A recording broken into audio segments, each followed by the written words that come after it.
Hello बच्चों, आज हम लोग देखेंगे जेनेटिक्स का लेक्चर नंबर 5। इससे पहले हमने किया था लेक्चर नंबर 4। उसमें हमने देखा था समयुग्मकी क्या है, विषमयुग्मकी क्या है, प्रभावी लक्षण क्या होते हैं, एक प्रभावी क्या होते हैं, एक संकर क्रॉस क्या है, द्विसंकर क्रॉस क्या है।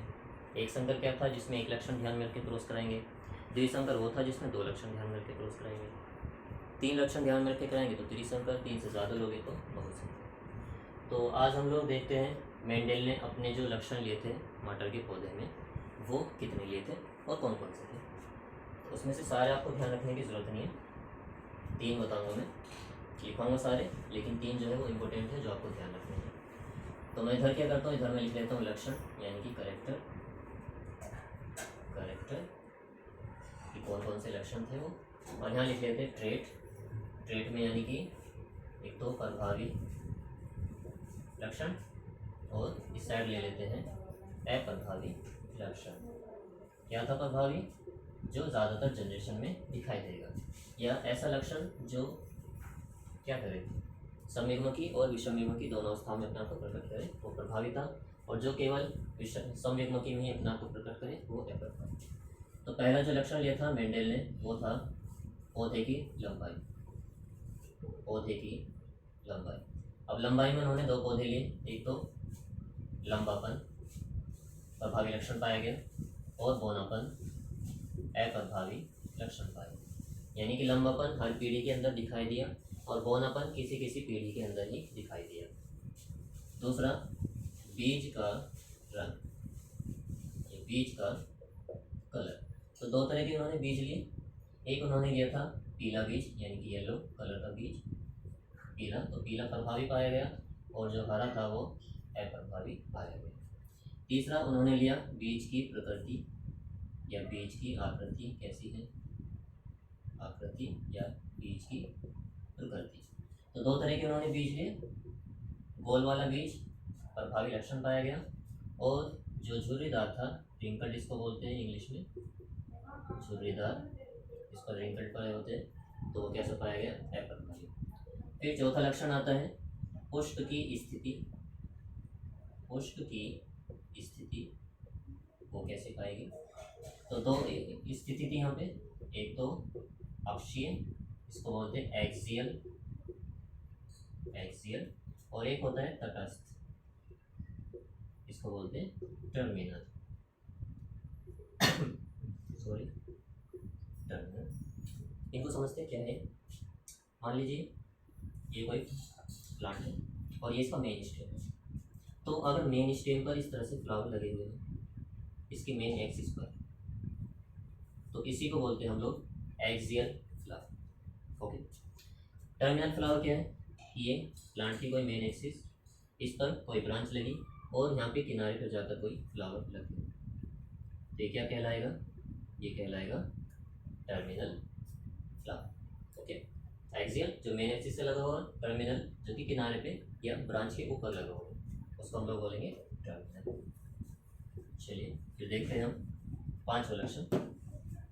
तो पांचवें लक्षण में पुष्प का रंग उन्होंने लिया था, पुष्प का रंग। तो पुष्प का रंग दो तरह के उन्होंने पुष्प लिए थे, एक था पर्पल कलर का पुष्प यानी कि बैंगनी, तो बैंगनी जो था वो कैसा लक्षण था, प्रभावी, और एक उन्होंने लिया था सफ़ेद रंग, तो सफ़ेद कैसा पाया गया, अप्रभावी रिसेसिव। सिक्स आ जाते हैं फिर फली पे, जो मटर में फली होती है जिसके अंदर मटर के भी मिलते हैं हमको दाने, तो फली का रंग, फली के रंग में क्या करोगे आप, बीज के रंग का उल्टा करोगे। बीज के रंग में क्या था, पीला बीज प्रभावी था और हरा बीज अप्रभावी, यहाँ पे उल्टा करोगे इसको लेकर, यहाँ पे हरी जो फली होगी वो प्रभावी लक्षण, और जो पीली फली होगी वो कैसा होगा, अप्रभावी लक्षण। ओके, उल्टा करेंगे। फिर 7 लक्षण लास्ट, फली की प्रकृति, नेचर ऑफ पोड, पोड माने फली। तो एक उन्होंने ली थी फूली हुई फली, इन्फ्लेटेड फली या पोड, और एक थी कॉन्स्ट्रिक्टेड यानी कि सिकुड़ी हुई संकुचित फल। तो ये थे मेंडेल के 7 लक्षण, जिसमें से प्रत्येक लक्षण में 2 विपर्यासी लक्षण पाए जा रहे हैं। विपर्यासी का मतलब जो एक दूसरे के अपोजिट हो, जैसे लंबे का अपोजिट बौना पाया गया, या फिर फूले हुए का अपोजिट संकुचित। तो इनको हम लोग कहते हैं विपर्यासी लक्षण, अपोजिट या कंट्रास्टिंग कैरेक्टर, जो बिल्कुल एक दूसरे के अपोजिट। तो ये 7 लक्षण हैं, सातों के सातों अगर याद हो जाते तो अच्छी बात है, अगर नहीं होते हैं तो आपको सिर्फ 3 या 4 ध्यान रखने हैं। 3 ये इम्पोर्टेंट है, पहला, दूसरा और तीसरा। पौधे की लंबाई, बीज का रंग और बीज की प्रकृति। क्योंकि मेंडल के जब हम नियम देखेंगे तो उनमें हमें पौधे की लंबाई को यूज़ करना है, एक संकर क्रॉस भी कराएंगे हम मेंडल के नियम में, और एक क्रॉस ऐसा भी होगा जहाँ पर हम बीज का रंग और बीज की प्रकृति दोनों लेंगे, तो उसको द्विसंकर क्रॉस करेंगे। इसमें से भी समझ सकते हैं कि एक संकर क्रॉस क्या है, द्विसंकर क्या है। देखो, अगर आप लंबे और बौने पौधे के बीच में क्रॉस करा रहे हैं तो वो एक संकर क्रॉस है। क्यों? क्योंकि यहाँ पर एक ही लक्षण आपने ध्यान में रखा है, क्या? पौधे की लंबाई। या फिर आप पीले बीज और हरे बीज वाले पौधे में क्रॉस करा रहे हो तो उसको कैसा संकर बोलेंगे हम लोग? एक संकर क्रॉस। क्यों? क्योंकि यहाँ पे सिर्फ बीज का रंग आप ले रहे हो, एक ही लक्षण ले रहे हो। तो इन सातों में से अगर कोई एक भी लक्षण हम लेकर क्रॉस कराते पौधों के बीच तो वो क्रॉस कहलाएगा एक संकर क्रॉस। अगर कोई 2 लक्षण ले लो, पौधे की लंबाई भी और बीज का रंग भी, तो उसको बोलेंगे द्विसंकर। 3 लक्षण ले लेंगे, पौधे की लंबाई, बीज का रंग, बीज की प्रकृति, तो वो हो जाएगा त्रिसंकर। 3 से ज़्यादा ले लेंगे तो उसको बोलेंगे बहुसंकर क्रॉस। ओके, चलिए। तो मेंडल जो थे इन्होंने अपने एक्सपेरिमेंट किए थे मटर के पौधे पर। इसलिए किए थे क्योंकि वो एक छोटा सा पौधा है, 4 से 6 महीने में रिजल्ट दे देता है वो, और लाइफ साइकिल भी इसका कंप्लीट हो जाता है 4 से 6 महीने में। तो कोई भी अगर एक्सपेरिमेंट आपने इस पर किया है तो 6 महीने में या फिर 4 महीने में उसका रिजल्ट मिल जाएगा।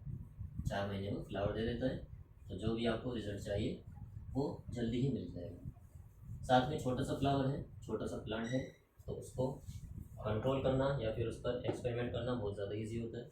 किसी बड़े से पेड़ पर अगर आप एक्सपेरिमेंट करते हो तो एक्सपेरिमेंट जब करोगे तो आपको फल के लिए उसके वेट करना पड़ेगा।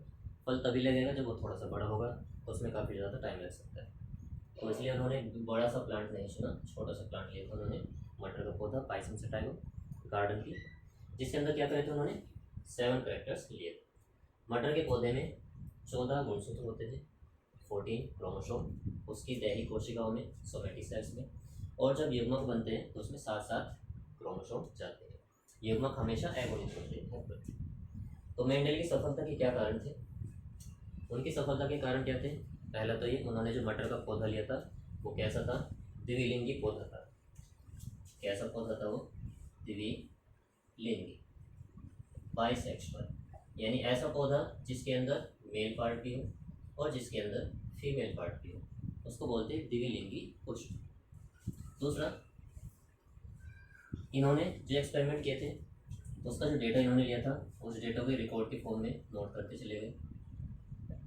तो ये भी काफ़ी अच्छी बात थी इनकी, सब चीज़ का उन्होंने रिकॉर्ड रखा था कि किस दिन उन्होंने कौन सा एक्सपेरिमेंट कराया है और क्या उनको रिजल्ट मिला है और उससे क्या कंक्लूजन निकाला, सबको उन्होंने रिकॉर्ड रखा था। थर्ड क्या है कि जो मटर का फ्लावर होता है हमारा, वो कैसा होता है? 4 से 6 महीने में वो रिजल्ट दे देता है। 4 से 6 मंथ्स में क्या मिल जाता है हमको? रिजल्ट मिल जाता है, कोई भी अगर एक्सपेरिमेंट करते हैं। चौथा क्या हो सकता है कि जो हमारा मटर का पौधा है ये काफ़ी छोटा है, तो एक्सपेरिमेंट करना इस पर काफ़ी ईजी है। इसके अलावा हम इसके अंदर स्वयं परागण भी हो सकता है, सेल्फ पॉलिनेशन, और इसमें हम कृत्रिम परागण भी करा सकते हैं। कृत्रिम परागकण का पुष्प के वर्तिकाग्र पर पहुंचना परागण कहलाता है।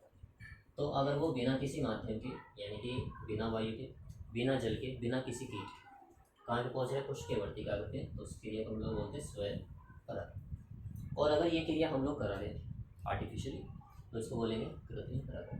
तो ये दोनों ही क्रिया इसके अंदर संभव है, स्वयं परागण भी और कृत्रिम परागण। ठीक, तो ये थे कुछ इसके उनकी सफलता के कारण और मटर का पौधा चुनने के कारण। इसके बाद में हम देखेंगे मेंडल के नियम। तो मेंडल में अगर देखा जाए वैसे तो 3 नियम उन्होंने दिए थे, प्रभाविता का नियम, और दूसरा था पृथक्करण का नियम, और तीसरा था स्वतंत्र अपव्यूहन का नियम। जिसमें से प्रभाविता का नियम जो है उसके काफ़ी सारे अपवाद पाए जाते हैं, तो वो सत्य नहीं है, ट्रूथ नहीं माना गया है, तो साइंटिस्ट ने उसको मेंडल का प्रथम नियम कहने से मना कर दिया। तो वो मेंडल का प्रथम नियम नहीं है। इसके अलावा जो दूसरा और तीसरा है हमारे पास पृथक्करण का नियम और स्वतंत्र अपव्यय का नियम, वो बिल्कुल ट्रू है। तो उनको हम लोग क्या बोलते हैं, वे हैं मेंडल के सही नियम। वैसे 3 नियम थे उनके, लेकिन फर्स्ट वाला जो नियम है वो क्या है, वो अपवादों से घिरा हुआ है, इसलिए हम उसको मेंडल का नियम नहीं मानते, लेकिन पढ़ा जाता है उसको भी, प्रभाविता का नियम जो होता है। तो आज देखते हैं जरा मेंडल के नियम, जिसको हम लोग बोलते हैं मेंडल का या मेंडल के आनुवंशिकी के नियम। किन्होंने इसको डिस्कवर किया था मेंडल के नियमों को? 3 साइंटिस्ट मैंने बताए थे, कार्ल कोरेंस, हॉलैंड के ह्यूगो ब्रिज, इन्होंने म्यूटेशन थ्योरी भी दी थी, उत्परिवर्तनवाद। या इसके अलावा तीसरे साइंटिस्ट और थे, बोन शर्मा। तो इन तीनों ने मेंडल के नियमों की रीडिस्कवरी की थी, दोबारा से खोज करी थी, और मेंडल के 3 नियम इन्होंने बताए थे। कौन कौन से नियम थे? तीनों नियम हम देखेंगे एक एक करके। प्रभाविता का नियम, और ये क्या है, ये विवादों से घिरा हुआ है, अपवाद है इसके काफ़ी सारे, तो ये नियम थोड़ा सा विवादास्पद है। दूसरा पृथक्करण का नियम, या इसी का दूसरा नाम है युग्मकों की शुद्धता का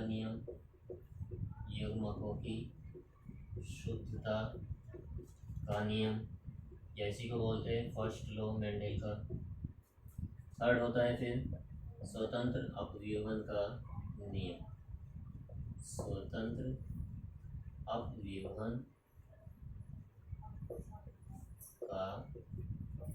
नियम,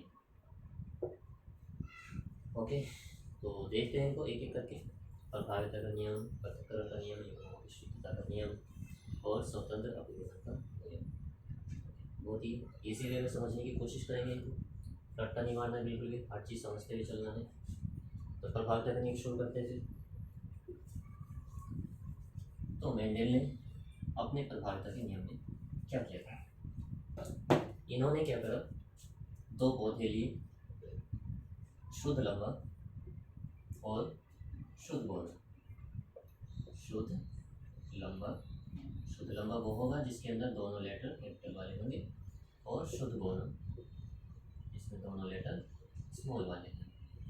अब कैपिटल से उसी को दर्शाते हैं जो प्रभावी लक्षण होता है, स्मॉल से उसको दर्शाएंगे जो अप्रभावी होगा।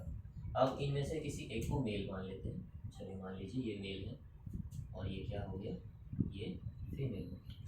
इनका जब क्रॉस कराते हैं गैमीट बनने के बाद में, तो कैसे बनाते हैं, अगर यहाँ पर और यहाँ पर दोनों तरफ आपके क्या है, समयुग्मकी है, अवस्थाएं हैं, तो क्या कीजिए, एक लेटर यहाँ से उठाओ और एक लेटर वहाँ से, ईजीएस्ट मेथड है। तो ये बन जाएगा कैपिटल टी स्मॉल टी। ये जो है ऊपर इसको बोलते हैं पैतृक जनरेशन या पेरेंटल जनरेशन। ये जो बना है इसको बोलते हैं F1 जनरेशन, ओके। और यहाँ पर F1 जनरेशन में उन्होंने देखा कि जब शुद्ध लंबा और शुद्ध पौधे के बीच में क्रॉस कराए गए, तो F1 पीढ़ी में सारे के सारे पौधे लंबे हुए। तो उससे उनको थोड़ा कन्फ्यूज़न हुआ कि आखिर ऐसा क्यों हो रहा है। तो फिर उन्होंने सोचा कि हो सकता है कि जो लंबापन है वो मटर के अंदर प्रभावी हो गया हो, और प्रभावी होने से क्या कर दिया, उसने पौधेपन को दबा दिया। तो F1 पीढ़ी में सभी पौधे कैसे पाए गए, सभी पौधे संकर लंबे पाए गए।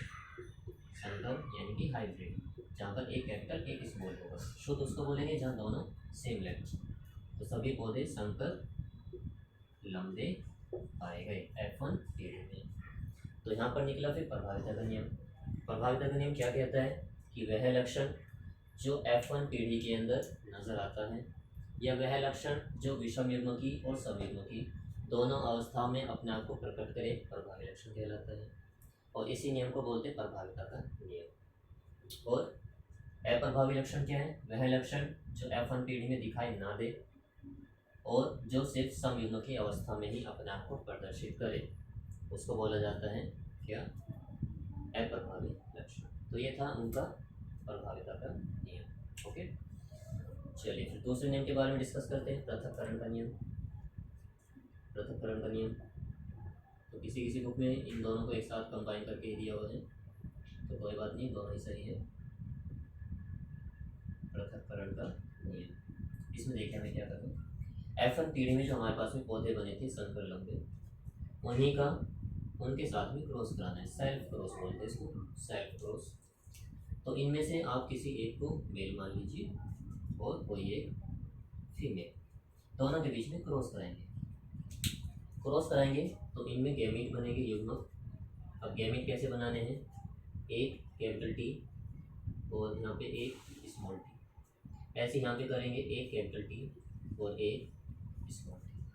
ओके, ये कौन सी पीढ़ी थी हमारी, F1 जनरेशन।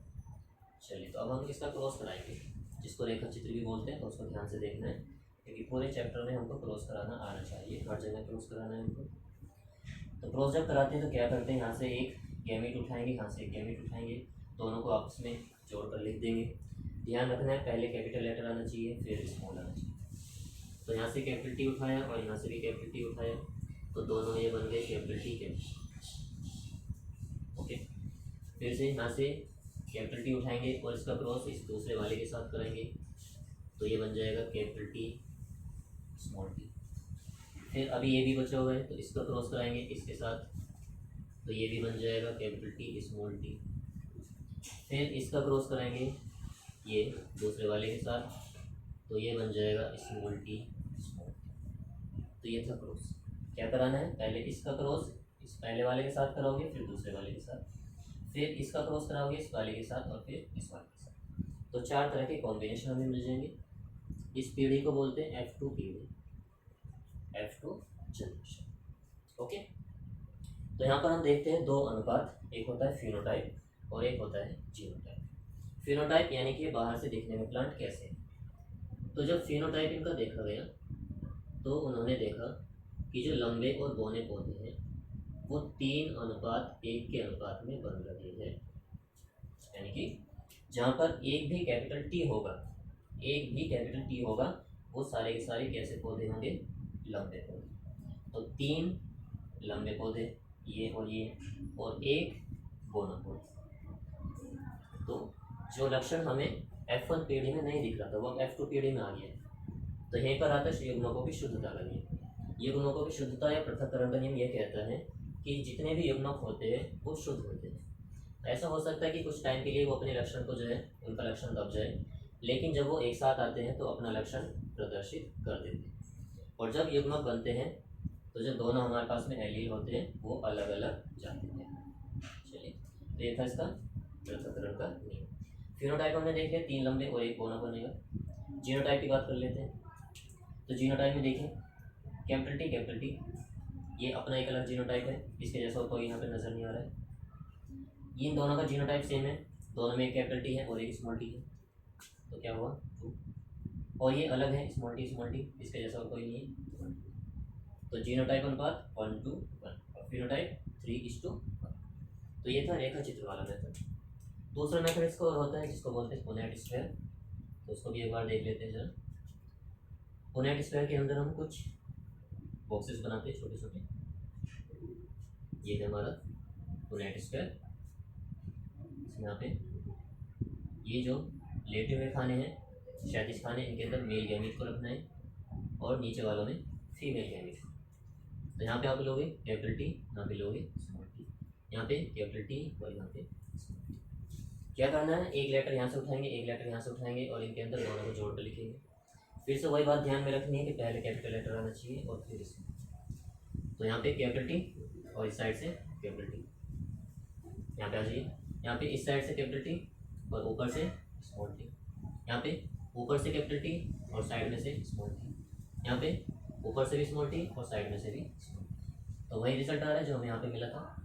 यहाँ पर भी कैपिटल टी एक मिल रहा है, यहाँ पर भी कैपिटल टी और स्मॉल टी 2 मिल रहे हैं, ये दोनों, और स्मॉल टी एक मिल रहा है। इसको बोलते हैं हम लोग पुनेट स्क्वायर, पुनेट वर्ग। तो ये तो बच्चों इनके दोनों नियम। जो तीसरा नियम है वो थोड़ा सा बड़ा है, तो उसको समझने से पहले हम लोग युग्मकों को बनाना समझेंगे कि युग्मक कैसे बनाए जाए, कैसे फिनोटाइप निकालना है, कैसे जीनोटाइप निकालना है, और कैसे हम पुनेट वर्ग के नंबर निकालेंगे, कितने पुनेट वर्ग बनेंगे, तो अगले लेक्चर में देखेंगे।